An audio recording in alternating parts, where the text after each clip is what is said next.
اب نوٹ کر لیجئے، یہ کتابیں اگر آپ پڑھنا چاہیں تو کتاب الملاحم میں پڑھیے۔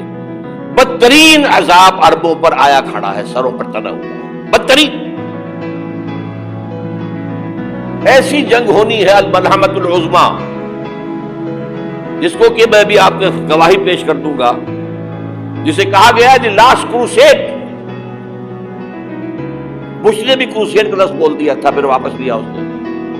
نکل جاتی ہے جس کے منہ سے سچی بات مستی میں، فقیہ مصلحت بھی سے اور اندے بادہ خار اچھا، کروسیڈ کہہ کر پھر واپس لیا۔ یہ کروسیڈ اس کے اوپر جس قدر نقصان ہونا ہے عربوں کا، گریٹر اسرائیل بنے گا، یہ عراق، شام، اردن، سعودی عرب کا کچھ شمالی علاقہ، ترکی کا جنوبی علاقہ، مصر کا صحرائے سینا، اور اس کے ساتھ ہی جو بہترین اس کا زرخیز ترین علاقہ ڈیلٹا آف نائل، یہ سب یہودیوں کے قبضے میں جائے گا۔ اس کو حدیث میں کہا گیا الملحمۃ العظمیٰ۔ عیسائی 80 علم لے کر ہے مسلمانوں تم پر حملہ آور ہوں گے، اور ہر علم کے نیچے 12,000 فوج، 9.5 لاکھ فوج۔ یہ نیٹو کی تیاری کس کے لیے ہو رہی ہے؟ جب یو ایس ایس آر کا خاتمہ ہوا تو پوچھا گیا تھا نیٹو چیف سے، اب کس لیے؟ دوبارہ وہ دشمن تو ختم ہو گیا، اب ہمیں اسلامک فنڈامنٹلزم سے نمٹنا ہے۔ جانتے ہیں خطرہ یہی ہے، اب اسلام ابھر سکتا ہے، مسلمانوں کے سینوں کے اندر وہ آگ ہے، اوپر خاکستر آ گیا ہے، تم پہ اٹھانا بیٹھنا، یہ اندر تو انگارہ ہے، اوپر سے راکھ ہے، اس سے دھوکہ نہ کھا جانا ان کے دلوں کے اندر۔ اور بش نے کہا تھا مسلمان چاہتے ہیں کہ ہسپانیہ سے لے کر انڈونیشیا تک نظام خلافت قائم کریں، اور میں حیران ہوا تھا کہ اس کمبخت کو ہسپانیہ کا خیال کیسے آ گیا؟ ہمیں تو کبھی آتا ہی نہیں، ہم تو بھول گئے، وہ تو 500 برس پرانی بات ہے جبکہ وہاں سے ہمیں نکال دیا گیا تھا۔ اگرچہ اقبال نے کہا تھا ہے ارض فلسطین پہ یہودی کا اگر حق، ہسپانیہ پر حق نہیں کیوں اہل عرب کا؟ ہسپانیہ میں تو 800 سال حکومت کی مسلمان ہے، اور ابھی 500 برس سے گزرے ہیں نا۔ یہودی تو ارض مقدس سے 2000 سال نکالے گئے، انہیں لا کے آباد کیا گیا، عربوں کے سینے میں خنجر پھونک دیا گیا۔ وہ چھوٹا سا ملک جو چاہتا کرتا، کوئی پوچھنے والا نہیں۔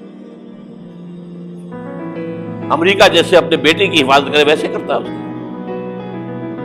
اور حضور نے فرمایا ہے وہ جنگ جب ہوگی تو ایک باپ کے اگر 100 بیٹے ہوں گے تو 99 ختم ہو جائیں گے، ایک بچے گا۔ یہ حدیث ہے صحیح۔ اور آپ نے فرمایا ویل للعرب من شر قد اقترب، عربوں کے لیے ہلاکت ہے، عربوں کے لیے بربادی ہے اس شر سے جو قریب آ چکی ہے۔ اور آج جس طرح انہوں نے ان کی تہذیب کو اختیار کر لیا، دبئی جا کر دیکھیے، بدترین مغربی معاشرہ جو ہے وہ دبئی کے اندر اپنے قائم کر کے دکھا رہے ہیں۔ اب سعودی عرب اس راستے پر پڑ رہا ہے، اور اس کے بعد نمبر 2 پر جو ہے پاکستان ہی ہے۔ لیکن میں اس کے پہلی بات جو کہہ رہا ہوں وہ تو یقینی ہے، اس میں تو احادیث صحیحہ آمد، اگرچہ اس کے بعد پانسا پلٹے گا، پھر حضرت مہدی کا ظہور ہوگا، حضرت عیسیٰ کا نزول ہوگا، اور وہ گریٹر اسرائیل گریٹر گریو یارڈ بنے گا یہودیوں کا، ایک ایک یہودی قتل ہوگا اور دفن ہوگا۔ یہ بات میں ہونا ہے، میں پہلی بات فرض کر رہا ہوں۔ وہ پانسا پلٹے گا جب پلٹے گا، ابھی جو سامنے ہے وہ کیا ہے؟ اس ملحمۃ العظمیٰ کہا حضور نے، جسے آرمگیڈون کہتے ہیں عیسائی۔ آرمگیڈون کی اگر کہیں جا کر آپ دیکھیں گے، آپ ڈکشنری میں مانی کیا لکھا ہے؟ A very big war which will be fought between the forces of evil and good before the end of this world. اس دنیا کے خاتمے سے پہلے خیر اور شر کی قوتوں کے درمیان بہت بڑی جنگ ہوگی۔ ارمجدون اسے کہتے ہیں عربی میں، اور ارمگیڈون اسے کہتے ہیں انگریزی میں۔ اور یہ بائبل کی آخری کتاب کے اندر ہے، جو اس میں کہ مکاشفات یوحنا، ریولیشنز آف سینٹ جان، یہ تو میں کہہ رہا ہوں یقین کے ساتھ، اور زیادہ دور نہیں آیا چاہتا ہے، اس لیے کہ یہودیوں کا اور عیسائی جو کنزرویٹوز ہیں، نیو کنزرویٹوز، ان کا 5 نکاتی ایجنڈا ہے متفق علیہ، جس کے تحت یہ جنگ صلیبی شروع کی گئی۔ تو سن لیجیے آپ، آرمیگیڈون نمبر 1، گریٹر اسرائیل قائم ہو جانا اس کے نتیجے میں نمبر 2، مسجد اقصی اور قبۃ الصغریٰ کو گرانا نمبر 3، وہاں تھرڈ ٹیمپل، وہ مسجد جو حضرت سلیمان نے بنائی تھی 1000 قبل مسیح میں، پھر برباد کی تھی نبوکدنضر نے، دوبارہ بنائی گئی، پھر دوبارہ ختم ہوئی 70 عیسوی تک گری پڑی ہے۔ ان کا خانہ کعبہ گرا ہوا ہے 70 عیسوی سے لے کر آج تک۔ ایک دیوار ہے ویلنگ وال، جہاں جاتے ہیں، روتے ہیں، پلیٹتے ہیں، عبادت کرتے ہیں، وہاں وہ بنے گا تھرڈ ٹیمپل۔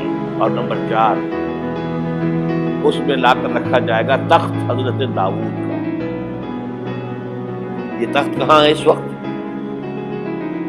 یہ لندن شریف کے اندر جو ان کی پارلیمنٹ کا جو چرچ ہے، ویسٹ منسٹر ایبے، اس میں رکھا ہوا ایک پتھر تھا جس پر بٹھا کر حضرت داؤد کی تاج پوشی ہوئی، پھر حضرت سلیمان کی ہوئی، پھر وہ پتھر رکھ دیا گیا جب حضرت سلیمان نے بنایا ہیکل مسجد اقصی، وہاں رہا وہ۔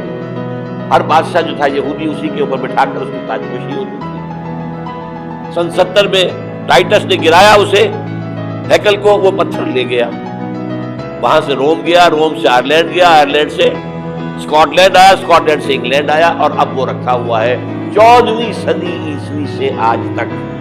وہ ویسٹ منسٹر ایبے میں رکھا ہوا، ایک کرسی کی سیٹ میں اسے بنا لیا گیا ہے تخت کی شکل۔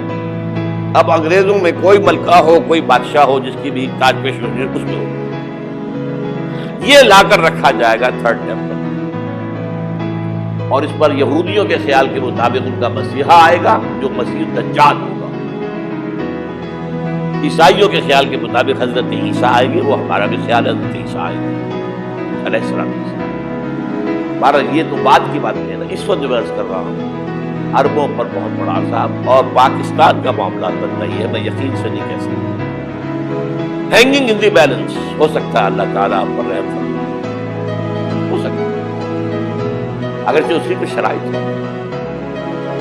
چمن کے مالک اگر بنا لے موافق اپنا شعار، اب بھی چمن میں آ سکتی ہے پلٹ کر چمن سے روٹی بہار، اب ہو سکتا ہے۔ اور یہ بھی ہو سکتا ہے کہ اللہ تعالیٰ نے معجزانہ طور پر ہمیں ملک دیا، ہم نے اللہ سے بدعہدی کی، وعدہ خلافی کی، غداری کی، لہذا سزا دی جائے اور ہم سے یہ ملک چھین لیا جائے۔ اٹس جسٹ پاسبل، دور نہ سمجھے، انہونی بات نہ سمجھے۔ جو گھیراؤ ہو رہا ہے آپ کے مغرب میں نیٹو فورسز اور مشرق میں بھارت فورسز، بھارتی فورسز گدھوں کی طرح بیٹھے ہوئے انتظار کر رہے ہیں پاکستان اور ڈسٹیبلائز ہو جائے، یہاں اور بدامنی ہو جائے۔ اب لاہور میں پھر آج دھماکے ہو گئے ہیں، 2 دن پہلے کا دھماکہ میں سہ کے آیا ہوا ہوں، آپ کے سامنے بیٹھا ہوں، وہ جانے بچی ہی نہیں۔ جو ہماری اکیڈمی کا حشر ہوا وہ میں آپ کو نہیں بتا سکتا۔ یہ سارا کیوں ہو رہا ہے؟ تاکہ یہاں بدامنی ہو جائے اور ہمیں جواز مل جائے، مغرب سے نیٹو فورسز داخل ہو جائیں، مشرق سے بھارتی فورسز آ جائیں، اور ہمارے ایٹمی دام توڑ کر اور پھر ہمیں بھارت کے سامنے ڈال دیا جائے۔ نو ڈو ایز یو لائک۔ یہ ان کا نقشہ ہے، ہوگا کیا وہ اللہ جانتا ہے، ہوگا وہ جو اللہ چاہے، لیکن اللہ کا چاہنا جو ہے وہ کس پر منحصر ہے؟ یہاں انقلاب برپا کرو، یہاں اسلام لاؤ، اگر دھندوں میں لگے رہو گے تو وہ خود بخود نہیں آ جائے گا۔ صحابہ نے جانیں دی تھی، کتنی تکلیفیں اٹھائی تھی، 12 برس تک مکی دور کے اندر با نشہ درویشی در ساز و دمادم زن، جو پختہ شبی خدرا پر سلطنت جم سن۔ یوم طائف یاد ہے جو حضرت عائشہ فرماتی ہے کہ میں نے پوچھا تھا حضور سے کہ یوم احد سے زیادہ سختی بھی آپ پر کبھی آئی؟ یوم احد پر کیا ہوا تھا؟ تلوار کا وار پڑا تھا آپ کے چہرہ مبارک، یہ جو رخسار کی ہڈی ہے اس کے اندر وار گیا ہے، اوپر خود کی 2 کڑیاں تھیں وہ اس میں گھس گئی، 2 دندان مبارک شہید ہوئے۔ وہ خود کی کڑیاں ایک صحابی نے اپنے دانتوں سے پکڑ کے کھینچنے کی کوشش کی، دانت نکل گئے، وہ نہیں نکلی، کیا جتن کر کے نکالی گئی ہوگی تو خون کا فوارہ آیا، اتنا خون گیا ہے کہ آپ بے ہوش ہو گئے، گر گئے، اور مشہور یہ ہو گیا کہ آپ کا انتقال ہو گیا، شہادت ہو گئی۔ یہ سیرت کبھی پڑھی ہے؟ حضرت عائشہ کے ہوش کا تو یہی دور تھا نا، یوم طائف میں جو آپ کیا سی بچی تھی، کیا پتا کیا ہو رہا ہے اس کے ساتھ۔ 3 دن تک مکے کی گلیاں اور وہاں کے اوباش لوگ پتھراؤ کر گئے تھے اس امید میں کہ شاید وہاں کا کوئی سردار ایمان لے آئے، تو یہاں تو ابو طالب بھی فوت ہو گئے، یہی دنیاوی سہارا تھا، خاندانی سہارا تھا ابو طالب کے ذریعے، اور گھر میں ایک دلجوئی کرنے والی رفیقہ حیات تھی، وہ بھی ان کا بھی انتقال ہو گیا۔ آپ نے کہا یہ عام الحزن ہے، اب تو سب کو طے ہو گیا قریش کو کہ اب جیسے قتل کر دو، اسی لیے آپ گئے طائف، شاید وہاں کا کوئی بڑا سردار مانے ایمان لے آئے مجھ پر، تو میں اپنا مرکز ادھر شفٹ کر دوں۔ تینوں سے ملے ہیں، تینوں نے وہ جواب دیے، نکل جاؤ یہاں سے، میں تمہارے ساتھ بات بھی کرنے کو تیار نہیں۔ اچھا تمہارے سوا کوئی نہیں ملا تھا اللہ کو نبی بنا کر بھیجنے کے لیے؟ دیکھو جاؤ، میں بات نہیں کرنا چاہتا، ہو سکتا ہے میں بے عزتی کر بیٹھوں، اور واقعی تم اللہ کے نبی ہو تو میں مارا جاؤں گا، جاؤ جاؤ جاؤ۔ یہ سلوک محبت کے ساتھ، اور پھر چھوکروں کو، اسٹریٹ ارچنز جنہیں آپ کہتے ہیں، اشارہ کیا تھا خبر لو، پتھراؤ ہو رہا ہے، ساتھ میں ہے ہی نہیں ایک آدمی سے، زید ابن حارثہ۔ اب سامنے سے پتھر آ رہے ہیں تو حضرت زید آگے آ جاتے ہیں، ڈھال بنتے ہیں، مجھے لگے پتھر حضور کو رہے، اب پیچھے سے آ رہے ہیں، چاروں طرف سے تو ڈھال نہیں بن سکتا، جسم لہو لہا، خون جا کر جوتیوں میں جم گیا ہے، جوتی اتر نہیں دی، پھر وہاں سے باپ سے پہلے دعا مانگی، اللہم الیک اشکو ضعف قوتی وقلت حیلتی وہوانی علی الناس، اے اللہ تیری جناب میں فریاد لے کر آیا ہوں اپنی قوت کی کمی کا، اپنے وسائل کی کمی، اور جو ذلت و خواری ہو رہی ہے لوگوں کے سامنے، الا ملتقننی، مجھے کس کے حوالے کر دیا، الا بعیدی یتجہمنی، یہ میرے اوپر ہجوم کر کے آ جائے، حملہ کرے، اور عدو من لگتا امرے، یہ دشمن کے حوالے میرا معاملہ کیا جو چاہے کرتے ہو۔ لیکن پھر ابدیت غالب آتی ہے، ان لم یکن علی غضبک فلا ابالی، اللہ اگر تو ناراض نہیں ہے تو مجھے کوئی پرواہ نہیں، سر تقسیم خم ہے جو مزاج یاد کا، مجھے اندیشہ یہ ہے کہ تو ناراض تو نہیں ہوگی، یہ تکلیفیں جھیلی ہے۔